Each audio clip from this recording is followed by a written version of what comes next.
Let's take a look at the 6'11", 250-pound, 18-year-old freshman out of Memphis, Jalen Duren. Most of my film breakdowns start with shooting, but with Duren, we're going to start with the ball screen offense because I think he can come in day one and be a screen and roll and lob threat like you see there against Gonzaga.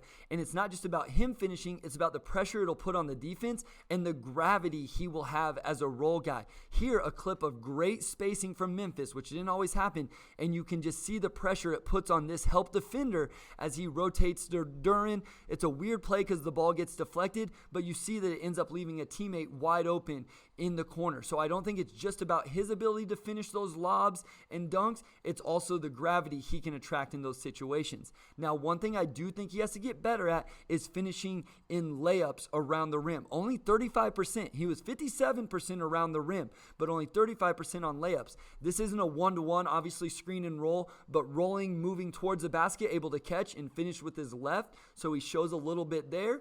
And then I really like this clip. Chet Holmgren met him at the rim a lot. So I like this, that he was able to catch, pivot, go to this little baby hook. He ends up getting fouled, doesn't make it, but not everything's going to be a dunk and alley-oop for him. And so I do think he has to get better finishing with layups and a little bit finesse. Some small areas of improvement. One, I thought at times, especially early in the season, he was slow getting out of these ball screens, and he didn't always show he knew exactly where to roll to. We'll talk about the short roll passing in a little bit. And then he also has a little bit of a bad habit of bringing the ball down. So here against Temple, you see him catch, brings the ball down. This is a weird one because the defender actually kicks it, but NBA guards are going to eat this up, guys. They're so good with their hands whenever a post player brings the ball down, and that's going to end up in a lot of turnovers if he doesn't break that habit. And then it was talked a lot about that he wasn't in a real conducive environment at Memphis. Not a lot of ball screen handlers, the spacing. Here you see the ball handler take off before he's able to get set for the screen, ends up getting called for an offensive foul. And we'll talk about the foul trouble throughout the breakdown. And then here on this one, I'll show the spacing. So he rolls, but where's he supposed to? He can't bring pressure on the rim because there's already two guys in the lane. If these guys were a little more spread out, you could use that roll verticality and the gravity to really put pressure on the defense. So I do think there was some truth to the environment he was in, not showcasing what he can do the best. If he's going to be this much involved in ball screens, he's got to be good in short rolls, in my opinion. So this isn't a one-to-one, but here's a clip where maybe it concerns you a little bit, doesn't show a willingness to score this, and then also makes a bad read, ends up in a turnover. He did average 2.3 turnovers per game. And then again, it's not exactly ball screen and roll, but kind of the play type, the situation you would see, and you see him go to a little floater, not able to convert. He was 1-9 on floaters according to Instat. So not a lot of attempts, and then obviously not very efficient as well. But if you buy the ability to short roll pass, this Houston game is the game for you. This one had a lot, and I'm not going to show all of them, but here he's able to catch. The defense is drawn up, throws a nice on-time, on-target pass for the lob to his teammate there. And then another one, able to catch, stop his momentum, and then makes the read to the weak side. The defender right now is holding true to his teammate on the baseline, so he just makes the pass to the wing. The shot doesn't go in, but he makes the right play, which is important.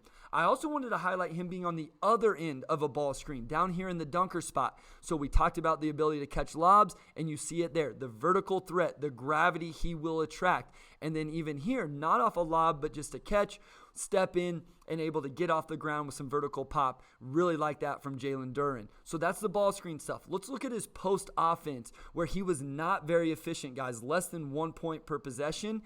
One thing he loves to do is drop step and then go to the reverse on the other side. But again, you're going to see he has a little bit of work to do with his touch, his finishing, his finesse around the basket. 35% on layups. And then I don't know that there's a whole lot of other back. He goes to a little jump hook or baby hook there over the left shoulder, not able to make it. Here he goes to the drop step again, does do a good job playing through the contact and finishes, but I didn't think he showed a lot in the post game in terms of his scoring. I don't know that it's something that an NBA team's going to play through him a lot, at least early in his career.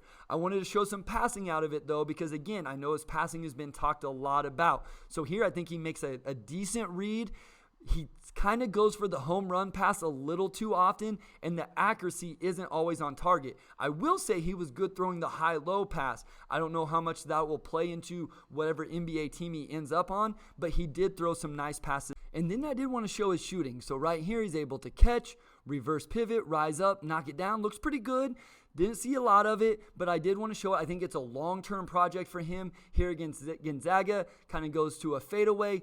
Doesn't look quite as good on that one as he misses. I don't think it's something he's doing in his first couple years, but I do think it's something that maybe he's able to develop over 3-4 years and down the road. And then in transition, obviously a guy that can rim run and catch lobs. So you see him able to go up, catch the body control on that one. I just don't think you can appreciate or undersell what he's able to do as a lob threat. But I also wanted to highlight, I think he's very willing to get a rebound and get the ball out. So we've talked a lot about his passing. Maybe not the most fundamental outlet pass, but he gets it where it needs to go and then creates an opportunity. But again, you can see on this one, he catches and just quickly gets rid of it without really seeing the floor, and it doesn't end up in a turnover, but a little bit of a dangerous pass there. So while I think there's a lot of upside with his passing and reason to be hopeful, I don't think it's 100% sure thing.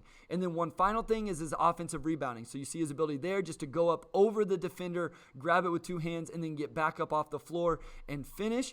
And then here you see him grab one. I wanted to put this one in there because you see him scoring from that area I talked a little bit about in the short roll, and he's able to put that one in. So that's the offensive game. Obviously, a lot of it revolved around the ball screen offense. So defensively, let's start with the ball screen defense. Here against Georgia, I like this. I think he has a great job of being able to change direction and get back out and contest. And then with his length, you see really makes a tough shot on the offensive player on that one. And then here on the go screen, I like this. He's be able to change direction, get in front, close out, again, change direction, stay down. I do think he has a lot of upside to be a really good ball screen defender in maybe a couple different ways. This is one of my favorite clips. Drop coverage here. Thinks his teammate's going to get back, so he starts to recover. Teammate doesn't get all the way there, so now he comes over and is able to contest that shot and get a block. We'll talk more and more about the shot blocking. Throughout the film, I got more and more confident in his ability to be a switchable defender. So here against Tulane, you see he's able to stay in front, and then again, ability to stop his momentum and then get it going back the other way to contest the shot. I do think that that's important and can be underrated for guys at times. Here against Temple, cuts off the initial drive, stays in front, able to move his feet, ride him all the way down into the lane, and again, forces a pass. And then again, one of my favorite clips against Houston, offensive player tells everybody else to go away. Jalen Duren able to slide his feet, stay in front. His teammate comes to double, but I don't think he needed to. Duren had it under control. And so I do think there's a definite ability to switch. Maybe it's not day one, but I think you can develop into a guy that is able to play a couple different coverages in ball screens. It wasn't all perfect. I always like to be fair. So here earlier in the season against Georgia, you see the offensive player is able to go by and score at the rim. So I didn't want to make it look like he just played it perfect on every possession. And then here on a slip against Houston, he's a little late recognizing it. At times, I thought he played a little high in these scenarios, but he does do a good job of recovering. So I do think I want to make sure I highlighted that in a couple of different possessions where he's able to change direction and get back where he needs to do, as you saw him protect the rim on that one. Obviously something he can do. 2.1 blocks per game. Here in transition, he just kind of shows it. The elevation, the anticipation, able to go and erase that shot in transition. But it's not just about that with the rim protection. Maybe what I was more impressed by was how willing he was to just play with verticality. Just jump two hands straight up and make a tough shot on the offensive player. And then one thing I think shot blockers do at times is they overcommit. I didn't think Jalen Duren did that. Right here, I think he does a really good job just staying home and seeing how it plays out. His teammate is beat, but he just doesn't overplay it and come running out here. He's going to wait and see. His teammate's able to get back. He's there to help if it needs to happen, but he doesn't overcommit. And so it ends up his teammate's able to contest. And why it's important is now he's here and able to box his man out, doesn't force an over-rotation. And I do think at times shot blockers just go blindly try to block everything, end up giving up offensive rebounds on the backside of it. I don't think Jalen Duren does that. Even though that shot is made, he was there for the defensive rebound had it come off. And then the situation he's very comfortable playing in is right here, kind of 2-on-1 because of the way Memphis plays defense. Thought this one highlighted really well. Again, he doesn't overcommit, stunts at the ball handler just a little bit, but still able to play the lob pass if it had come, and he ends up forcing a contested three-pointer out of this situation, which I think would be a win. if there's one area I'd like to see him improve a little bit, it's just playing a little more intense with a little bit of more of a motor at all times. I thought this was a situation which right from the beginning of the possession, he could have sprinted with the offensive player and been there to take away that pass or at least contest the dunk attempt. So I don't think it's a huge question mark, but I do think the motor and intensity he plays with could get better. Again, just a young kid that's continuing to improve. And then let's look at the post defense just a little bit. It is obviously something he's going to have to do. I thought he did a good job holding up well. Doesn't usually let the offensive player get any closer than where they catch. If you look there where the offensive player caught the ball and then where the offensive player took the shot, I don't think that he was able to create a whole lot of ground, a whole lot of advantage, and forces a tough contested shot. And then 2 clips against Drew Timme. One right here, Timme gets him on his heels just a little bit on the drive, but I think Duren does a really good job getting back in good position, holding his ground, and forcing a tough contested shot. And then one more, he's even in foul trouble in this situation. But again, you're going to see where Timme catches it. He creates a little bit of an advantage, gets a little bit closer, but not much, and ends up having to give it up. So I do think Duren does a really good job defending the post in that way. One final thing, and I hate to leave off on a negative note, but even though the defensive rebounding numbers are good at 5 a game, I do think they could be better. One thing I don't like here, and this plays a little bit into just the intensity and the motor, get back in there and get involved on the boards here. I know he quote-unquote contested this shot, but you got to get back in there and help your teammates on the boards. And then one thing I do think he has to do, and I know this sounds maybe a little bit middle schoolish, high schoolish, he's got to do a better job checking out. Here against Tulane, doesn't find a body, ends up getting a foul on himself. He averaged almost 3 fouls per game, and it was an issue in some games.